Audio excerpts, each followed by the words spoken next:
Okay, welcome back. On our second half today, as I mentioned, we have a friend of mine, Richard David Wyatt. He doesn't go by Dave, he goes by Rich. One of the interesting facts that we managed to come up with one day, I don't know how you end up talking about these things, but Rich was born and lived close to where I lived when I was 3 years old in Ontario, California. I was on Cucamonga Avenue, and Rich lived just a few blocks away, and I didn't even know that. I mean, you know, if I would have wandered away from the house, I might have met Rich, 65 years ago, 64 years ago, whatever it would have been. Other than that fact, Rich has been living in Omaha for a number of years. His hair is a little shorter now than it used to be, I recall. There's a picture floating on the internet like that. He does have a book that came out recently. It's his first book. I think that you wrote about 3,500, 4,000 poems just to get warmed up. And now he has a book with maybe 35 or 40 poems in it. So he's culled it all down to this wonderful piece of writing. So Rich is a friend of mine. He's hangs around the library occasionally. Now he's not getting paid for it. He worked at UNO Library for years. And I have seen him many times with his compadre, Greg Kosmiski. He and Greg were stalwarts and supporters of each other at Backwaters Press for years and years. They're both trying to kick that habit. I think it's mostly successful.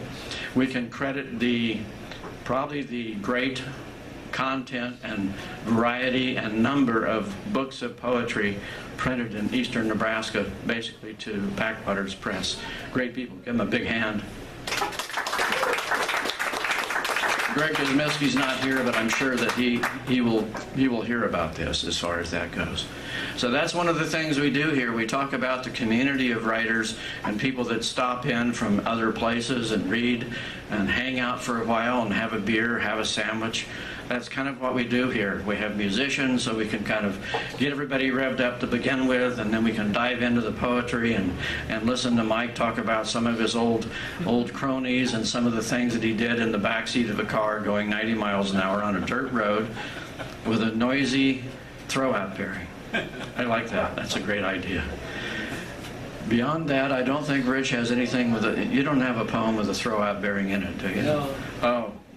Well, he has some other things that I'm sure will be just as interesting, and he's going to be telling us right now. Rich Wyatt.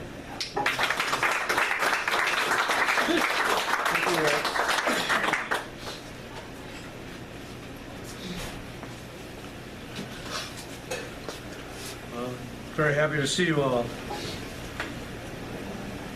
I'm going to start off by reading one called On Ramp, Victorville, California, 1972, which is just north of San Bernardino, just over the San Bernardino Mountains from the Inland Empire and then Los Angeles. Cajon Pass. Huh? Cajon Pass, see? That's right. I know that place. Yeah, you would. Yeah. The first line, I'll take you to Denver, he said. A sailor, he was driving to Pennsylvania to repossess his sweetheart, but his sister lived in Arvada. He hadn't seen her since he enlisted. She had 2 kids, no husband, worked in Larimer Square selling cheesecake. No euphemism, he insisted. The guy must have gone to college for a while. He was otherwise not interested in much except speed, Joshua trees, a blur before Las Vegas. Through Utah, no chance to stop for petroglyphs or the delicate arch, even to squint at it. Though I was returning too, I thought, to a woman in the distance. Dead Horse Point, he assured me, was out of the question. His girl, somewhere near Pittsburgh, waited. Marriage waited where the Allegheny disappeared. Why did he think he had time for Sis, her bratty kids, dirty as the Ohio? I got one piss break in Eagle at the summit. the Rockies falling into darkness like any plane. Another few hours and we'd reach Denver. I asked him to drop me off at the bus depot. He had just enough time for that.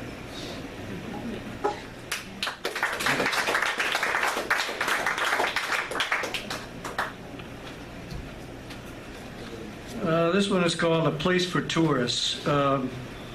It's about being in Europe, and I've never been in Europe. Anyway, we'll see how it goes. Place for tourists. Stairs everywhere and fountains. And when I insist on taking a flight down to a wellspring, you pull my shirt and break glass at my feet. Tiny tears in your eyes. Your cheeks the red of onions. I wait till your nap in the hotel. I've never gone longer than an hour. Lots of grave marble I must climb to where, near the landing, cafes are open and busy with lovers. Sidewalks lately, the color of persimmon, and lately priests from long thoroughfares entering churches as if to confess, not forgive. I visit gardens no one else sees, I'm sure, except creatures at night, their movement the steadfastness of stone. 9 bells ring every evening, an old man tells me, just inside that courtyard, always before the taverns close, and no ringer ever clears his throat afterward over spirits. The grandfather explains. They go unseen into dark corners and lie awake until the next clamor. Long hours from now, you'll see, as the day passes through ordinary words. I think he is crazy and not alone, as it seems easy to be lost, even panicky, though the fountain lights imitate the glow of heaven, I tell myself. A way of normalizing the moment, which contains freaky trumpet riffs, faintly.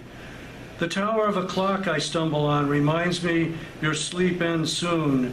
Heavy traffic, vendors out, following their own rest, each with a product one can't find anymore elsewhere.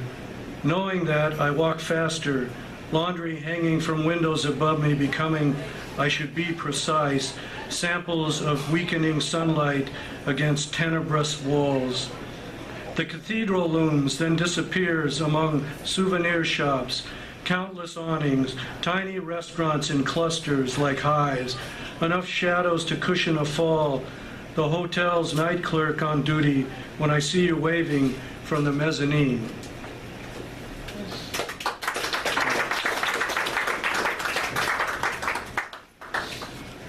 This one is called Wedding Reception, and it's a poem about a particular Casey's, the one in Falls City, Nebraska. Wedding Reception.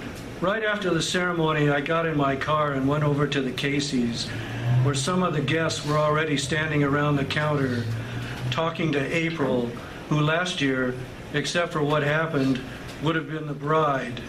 She didn't seem upset at all, with her friends sipping Coke and laughing while she helped occasional customers who were just passing through town. At one point, everybody got quiet as the newlyweds drove by, honking and dragging stuff from Melvin's trailer hitch. Yolanda, one of the bridesmaids, still wearing her lavender gown, said they were lucky to have each other. April stopped her tears when her new man, Cleve, walked into the door, brushing cigarette ashes off the sleeves of his tuxedo.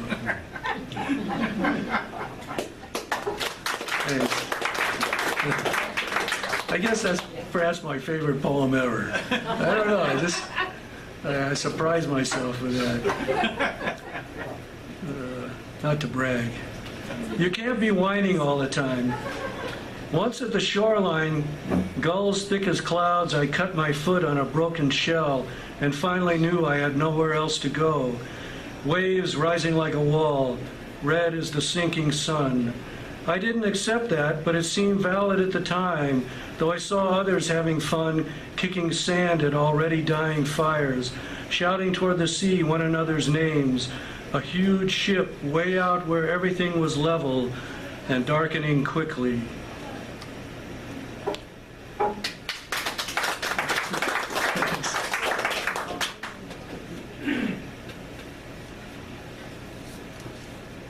This one's called Circling a Small Town.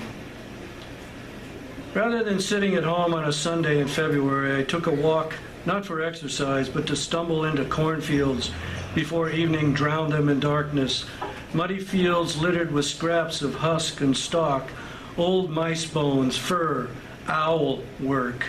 The rain falling made a stew of the leftovers, earth trying new recipes for its own renewal, valuable, quiet effort while crows, standing in nearby cottonwoods, let their black, rain-heavy wings rest in a gray light.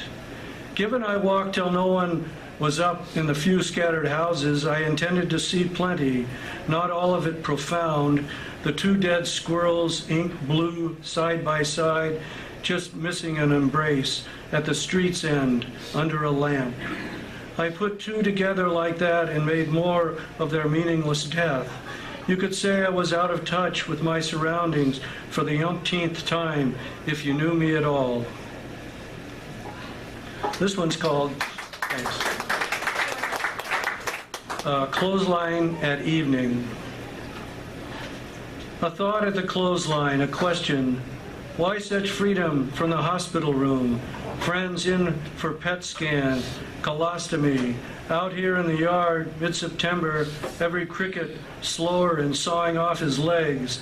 I've seen a few red leaves, all bright enough to fall on the neighbor's sugar maple. I must be dreaming of eternal life beyond these details, a gibbous moon at the end of my understanding.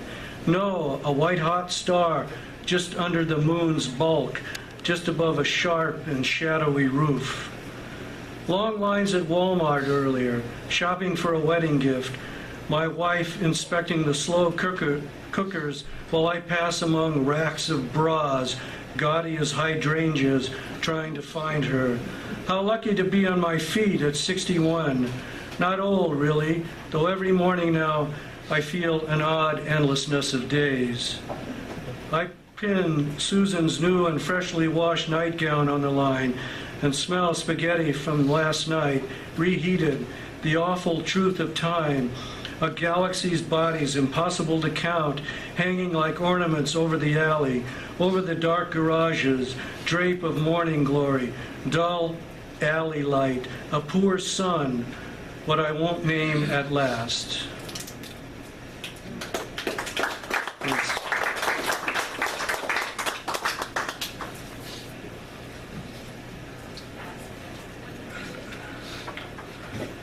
This one is called Custom. Briefly, I had a job as an ESL teacher out in the Northwest, and actually I did more just sort of giving or driving a van for tours among the Korean and mostly Korean and Japanese students that were part of the school I was involved with. So this poem is based on a trip to the ocean. Let's see, what's the name of the beach? Cannon Beach, near Cannon Beach. Anybody ever been to Cannon Beach on the coast of Oregon, the north? Yeah, okay. Custom. If a man here cries once a day, will he lose his face? I was asked that by a visitor from Japan.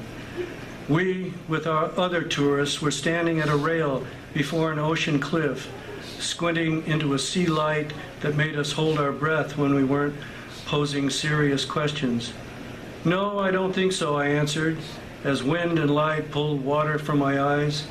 He may get strange looks. His skin may deepen in places like stream beds. His wife put her arms around him finally, or moved farther into a corner of the house. His children, did this man lose a child, might laugh as his eyes redden into small cauldrons for the melting of fear. But yes, I would say no. He keeps what people recognize, which he himself, his salt-stained jaw, must live with. The sea, meanwhile, always preparing room for his whole body. Does that make sense, I ask?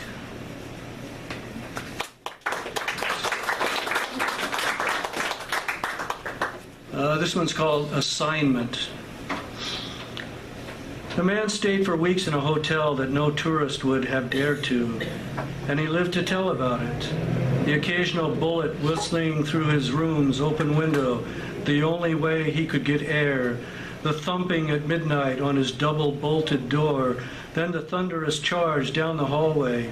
Every morning, a meek woman, her head covered with paisley silk, tapped out softly a short code, and when he opened the door, as though it might fall off its hinges, she handed him a dirty and crumpled piece of paper, which he thought, each time, she'd just picked out of a gutter. Closing the door, locking it, he couldn't hear her steps to the elevator, nor the elevator's ding. The script was nothing he understood, but because she always smiled and nodded, he wondered, does she think we share a secret every day, more complicated? Thanks.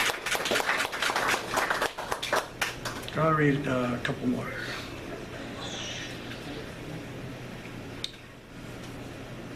This is about a New England coastline.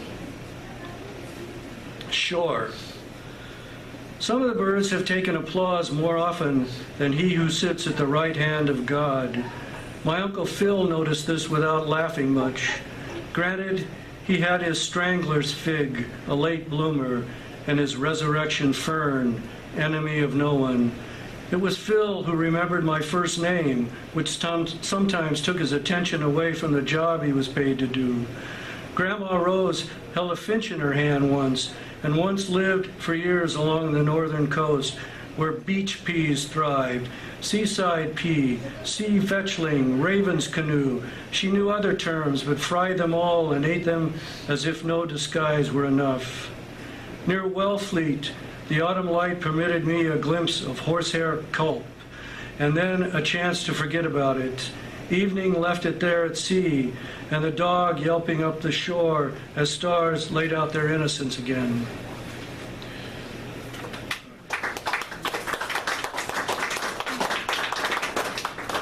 Okay, I'll close with this poem called Yellow Outfit, and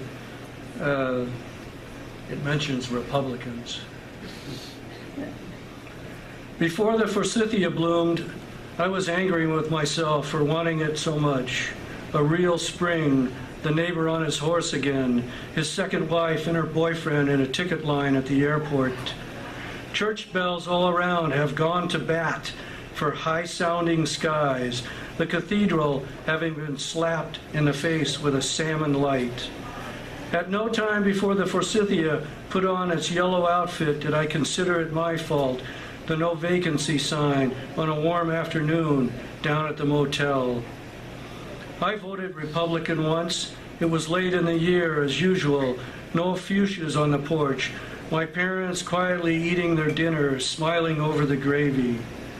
The weather is always back and forth between a scene of suffering and a path through a group of evangelists. What's the difference? Now a burial at the town limits, or a mound of lilies struggling against praise. Thank you.